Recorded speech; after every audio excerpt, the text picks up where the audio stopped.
At dusk, I cradle you, dead leaf light, offer you back to sound the mothways. Vibration brushes fingertip. In my palm, an echo of stars.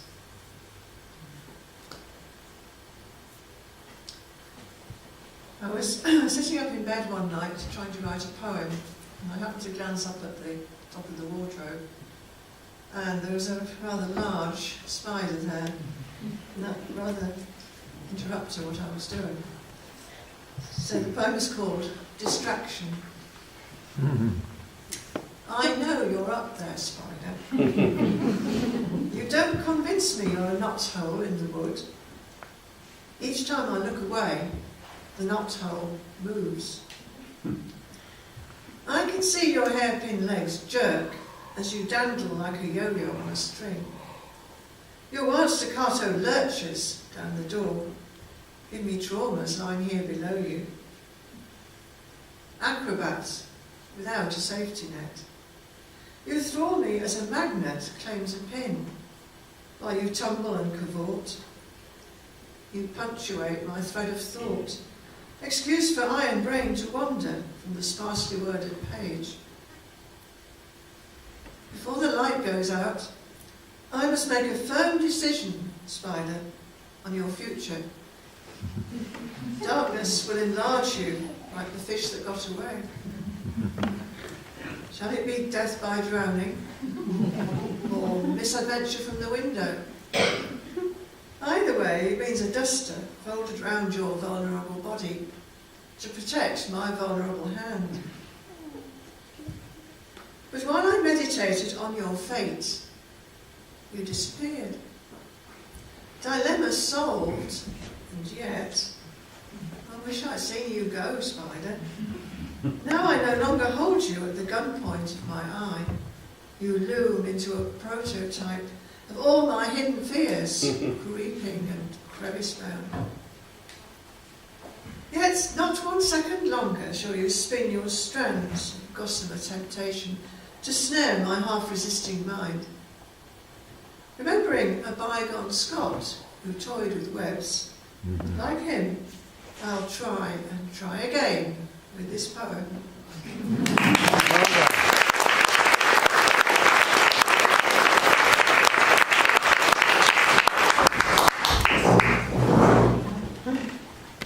Hello, my name's Dina, and this is 3 of my own poems, and they're all different from one another. The first one is called They Can't Be Bought. It would seem to me the ultimate goal to be counted as someone's friend. To know that they love you, warts and all, no need for you to pretend. To be accepted just as you are, with all your faults and flaws. So wait not shyly in the wings. Come accept the applause that is truly deserved by a star of life, if not the glamorous stage. For a true friend deserves the curtain calls and flowers at her feet that are laid. It counts much more than piles of gold to have a friend of value, for they are more than money's worth in times of stress or anguish. Trying to buy the friendship we one day may rely on is really false economy, for come the day the money's gone, with it goes the fair weather friend who basks in glory reflected. When the gold begins to fade, the false friend now defected. Like rats deserting the sinking ship, their absence is soon apparent. The friendship so translucent thin has now become transparent. But turn to see the true friend, still standing at your side, a lifeboat as the ship sinks, the storm to help you ride. This friend, who sailed the high seas when all was calm and peace, will stay with you when the ship wrecks upon the rocks of grief. So when choosing a friend, a shipmate with whom you wish to sail, look not at the perfect outer facade, that is shown when all is well, but at the inner strength and love that is an ever-constant source, a bounty shared and given when friends run together the course.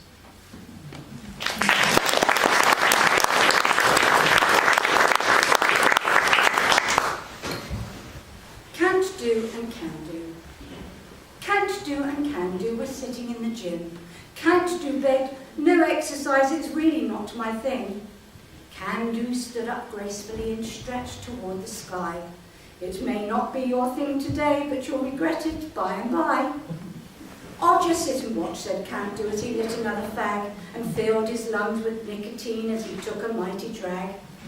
Can do said, those lungs and heart need some good fresh air. Listen how you puff and pant whilst climbing up the stair. It's all right for you, snapped Can't do. Willpower I have none. Let's call a day on exercise and go and have some fun. But first of all, I'm hungry. I'll get out the frying pan. Not for me, said Can do. I follow a healthy plan. Those daily fry-ups you consume have made you quite obese. Give me a break, cried Can't do. All I want is peace. He flopped back on the sofa, remote clasp in his hand. It's my genes that make me fat, he cried. You just don't understand. Nonsense, retorted Can do as the matter they debated. It's food and lack of exercise that made you so inflated. Can do, pleaded Can do. Go make a cup of tea. Don't forget the sugar, heap spoonfuls, 1, 2, 3. Can I have some biscuits before we have our lunch? I'll have a chopped digestive and a tasty butter crunch. Can do said to Can't do, I don't mean to be unkind, but couch and potato, the words that spring to mind. Together let's resolve to sort out your high cholesterol, or very soon you will be off to that home celestial. From Can't do to Can do is the best way to start.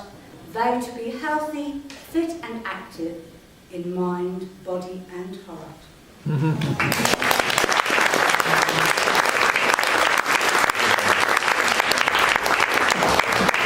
And in complete contrast, still our young men are dying in Afghanistan, as they've done through the ages. But when they announce the death of a young soldier, he's always shown standing in uniform in a proud photograph, not as part of a loving family. So this is my thoughts about that. A mother's lament. Farewell, our young soldiers, boys barely grown to men. Farewell, our young soldiers, your living just begun. No soldier now in uniform for camera standing proud, but our beloved slaughtered sons brought home wrapped in a shroud. Forbid us not to weep at graveside, our right to stand and mourn. Memories cradled in our minds of the day that you were born. The tears of generations shed for lives that might have been, bitter drops that cannot wash warmonger's conscience clean. Farewell to our young soldiers from mothers, kith and kin. The blood of youth like river flows for fanatical doctrine. Lift the flag of regiment and trump the bugle call. Boys from city, town and village, how many of you fall? Mothers left through ages as boys rally to the call. Farewell to our young soldiers, heroes, one and all.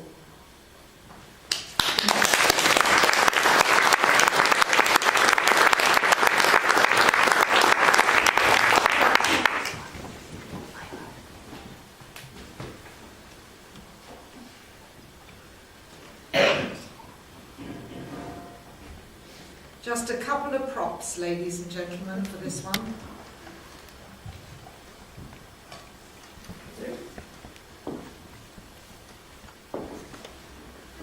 Amelia, my dear, this does everything crown. Who could have supposed I'd meet you in town? And whence such fair garments, such prosperity? Oh, didn't you know I'd been rude? Said she. You left us in tatters, no shoes or socks. Tired of digging taters and spudding up docks, and now you've gay bracelets and bright feathers 3. Yes, that's how we dress when we're ruined, said she.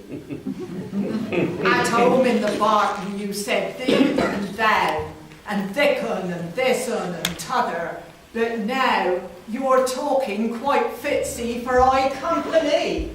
So polished is gained when one's ruined, said she. Your hands were like paws then, your face blue and bleak, and now I'm bewitched by your delicate cheek, and your little gloves fit as on any lady. We never do work when we're ruined, said she. You used to call home life a hag-ridden dream, and you'd sigh and you'd sulk. But at present you seem not to know of megrims and melancholy. True, one's pretty lively when ruined, said she. I wish I had feathers, and a fine sweeping gown, and a delicate face, and could strut about town. My dear, a raw country girl such as you be cannot quite expect that. You ain't ruined, you see.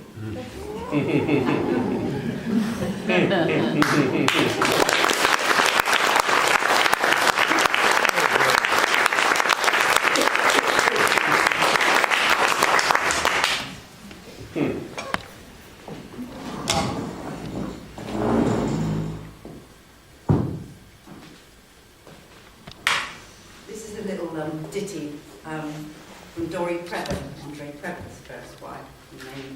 Some of you may know her. It's about a story of a lady who goes a bit mad in a 20-mile zone. So here we go. Forgive me if I'm in the wrong. I was riding in my car, screaming at the night, screaming at the dark, screaming at fright. I wasn't doing nothing, just driving about, screaming at the dark, letting it out. That's all I was doing, just letting it out. Well, along came a motorcycle, very much to my surprise. Said, officer, was I speeding? Couldn't see his eyes. He said, no, we weren't speeding, and he felt where his gun was home. He said, lady, you were screaming at the top of your lungs. And you were doing it alone, doing it alone. You were screaming in the dark in a 20-mile zone. You were doing it alone, doing it alone. You were screaming. I said, I'll roll up all my windows. Don't want to disturb the peace. I'm just a little creature looking for a little release. And what's so wrong in screaming? Don't you do it at your games, when the quarterback breaks an elbow, when the boxer beats a lanes.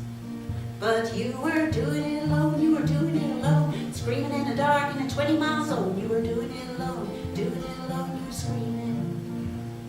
You were doing it alone, you were doing it alone, you were screaming in the dark in a 20-mile zone. You were doing it alone, you were doing it alone, you were screaming. I said, animals roar when they feel like, why can't I do that too? Instead of screaming bombs and babies in the wars and the human zoo. He said, I got to take you in now, follow me right behind, and let's have no more screaming like you're out of your mind. So he climbed aboard his cycle, his red light beamed, his motor started spinning, and his siren began to scream. He was doing it alone, he was doing it alone, screaming in the dark in the 20-mile zone, doing it alone, he was screaming. We were doing it together, we were doing it together, we were screaming in the dark in the 20-mile zone, doing it together, we were doing it together, we were screaming. We were doing it together, we screaming in the dark. 20 mile zone, we were doing it together, we were doing it together alone. In a 20 mile zone.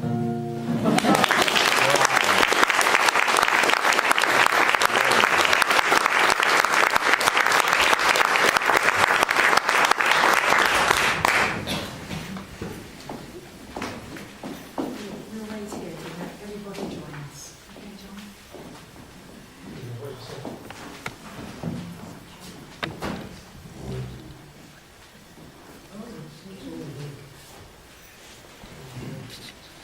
Right, ladies and gentlemen, that concludes the evening, and thank you all very much for your support tonight.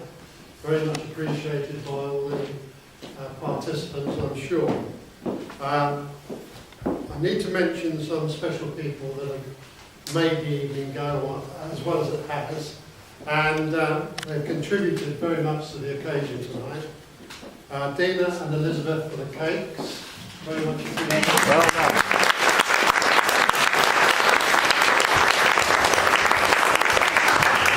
Michael for all the printing.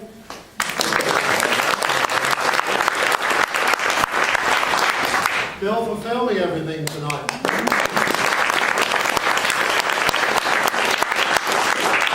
And last but not least, of course, Myra, who has held everything together, done all the organising, and I'm sure we would like to show our appreciation to everyone.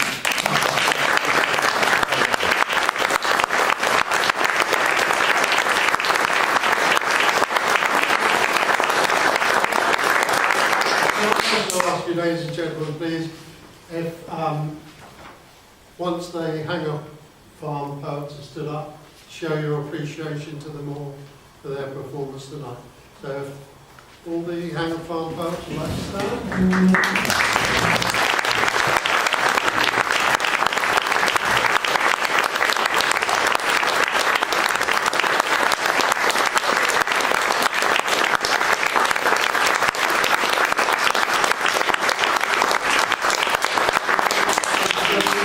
And of course, last but not least, kitchen sink.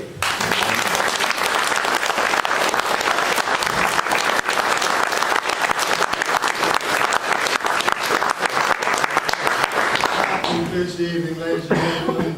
Have a safe trip home, and thanks once more for your attendance tonight. Thank you very much.